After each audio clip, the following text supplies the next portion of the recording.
गुरुदेव भगवान जी, मैं आपकी आज्ञा अनुसार दैन्य नहीं हो पा रहा। न चाहते हुए भी चुपचाप से क्रोध आ जाता है। सहजता से किसी बात का जवाब ही नहीं दे पाता। सहज रहने के लिए क्या करूं प्रभु जी, मार्गदर्शन। वैसे क्रोध आना तो स्वाभाविक हो सकता है, पर चुपचाप रहना अच्छी बात है। अगर आप उसे चुपचाप सह जाएं, उसकी चेष्टा ना होने दें, तो कुछ नहीं बिगाड़ पाएगा। पर क्रोध का लक्षण होता है चुपचाप नहीं रहने देता, वो फिर अपना प्रभाव दिखाता है। तो अगर क्रोध ही आता रहा तो फिर हृदय पवित्र कब कर पाएंगे। यही तो सब गंदे करते हैं, काम, क्रोध, लोभ, मोह, मद मत्सर। तो क्रोध तो तब आए जब हम अच्छे हों और सब लोग बुरे हों, तो बुरे के ऊपर क्रोध आता है ना। तो अगर लौट के देखो तो हम बुरे हैं, इसीलिए तो क्रोध आता है ना। तो फिर हमको सुधार करना चाहिए। बुरा जो देखन में चला, बुरा न मिलिया कोई, जो दिल खोजूं आपनो तो हमसे बुरा ना हो। आप देखो ईमानदारी से, बचपन से जब से याद है तब से अब तक, क्या आपने सब काम सही ही किया है क्या विचार करके? तो फिर हम दूसरे पर क्यों क्रोध करें? जैसे मान लो बच्चा है, परिवार का जन है या कोई पड़ोस का जन है, जो हमने गलतियां की, अगर उससे वो गलती हो रही, तो जैसे हमने अपनी गलतियों को क्षमा करके कभी अपने को दंड नहीं दिया, ऐसे उनको भी क्षमा कर दें। अगर हमें बच्चों से क्रोध दिखाना पड़े तो दिखावटी करें, नाटक वाला, कि इनका सुधार हो जाए। अंदर से हम क्रोध ना करें। अंदर से क्रोध करने पर फिर हमारा हृदय मलिन हो जाएगा, फिर हमारे अंदर द्वेष वृत्ति आ जाएगी। और भजन की तो बात जाने दो, फिर अगर हम संभाल ना पाए तो हिंसा आदि दोष हो जाते हैं। ना हम नहीं चाहते, पर क्रोध आ गया, हमने ऐसा थप्पड़ मारा कि नाक में लगा मर गया, ऐसे हमने झेल दिया, दीवार में लगा मर गया। दोष भयानक पैदा हो जाते हैं क्रोध से, और पूज्य जनों का अपमान भी हो जाता है, अपराध भी बन जाता है। क्रोध से कभी किसी को लाभ आज तक मिला नहीं है।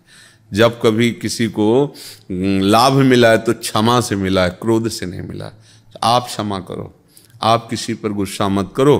तो बोले अगर हम क्षमा करते रहेंगे तो बढ़ जाएगा और हमें सताएगा। नहीं, वो स्वतंत्र नहीं है, ईश्वर है ना, वो शासक है, वो सब पर शासन करता है। वो अपने आप ऐसी लाइन में पहुंच जाएगा, ठीक हो जाएगा।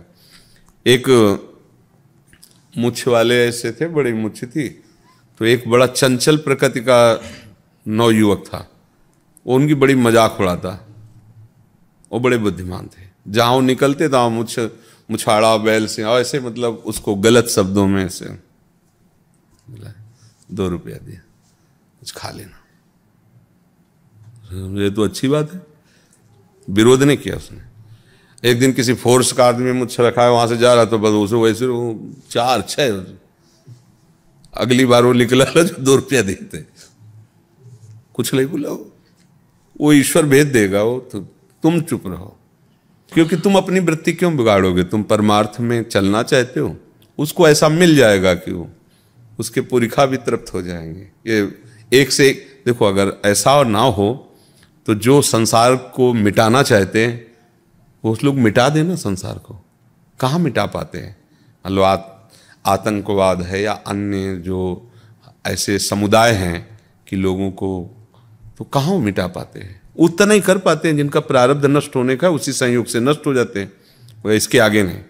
ईश्वर है जो सब पर शासन किए। ये तो खा जाए ना, एक दूसरे को खा जाए, नष्ट कर दे, उतना ही जिसका प्रारब्ध है। जहाँ प्रारब्ध, देखो हजारों हिरन घूम रहा है, लेकिन जिस हिरन का भोजन निश्चित हो गया है शेर को, उसकी दृष्टि उसी पर जाएगी और वो हजारों को छोड़कर उसी के पीछे भागेगा, केवल उसी को, दूसरे को खरोच भी नहीं मार सकता।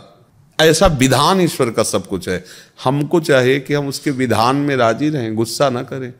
मान लो आपको कोई ऐसा प्रारब्ध आ रहा है, तो भी गेट के बाहर निकलते ही आपको कोई धक्का दे दे, कोई गाली, तो आप उसे सहो।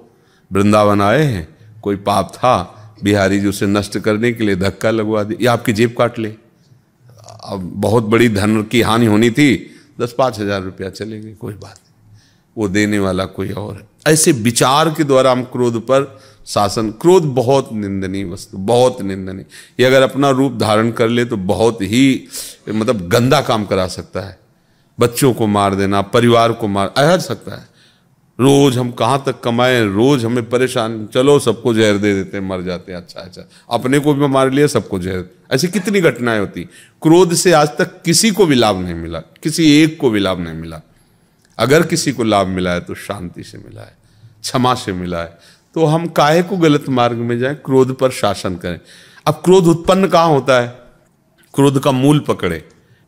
क्रोध का प्रादुर्भाव होता है कामना से। जब हम किसी से, हमारा पड़ोसी हमारा आदर करे, हमारे अनुकूल चले, हमारे घर वाले हमारे अनुकूल, जब हम कामना करते हैं वो हमारे अनुसार नहीं चलता, तब हमें उस पर गुस्सा आ जाता है।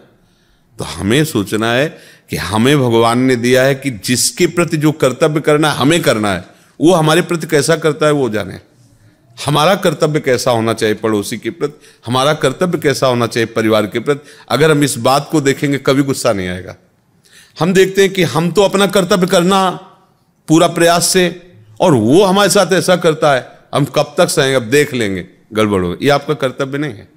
आप परमार्थ के प्रतीक हो, आप महान मार्ग के उपासक हो, इसलिए आपको सहना पड़ेगा, आपको ऐसा बनना पड़ेगा। तो अब आर्मी में जाना है तो दौड़, ऊंचाई, कूद, लंबाई, निरोग, ये सब आपको करना पड़ेगा। अगर नहीं तो बिगड़ बैठो।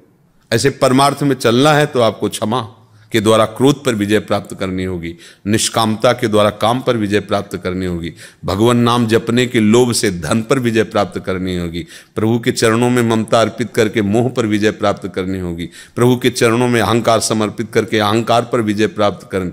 तब आप भगवान के दास कहलाओगे, तब आप परमानंद में डूबोगे। तो अगर हमें चलना है तो फिर हमें तो सहना पड़ेगा।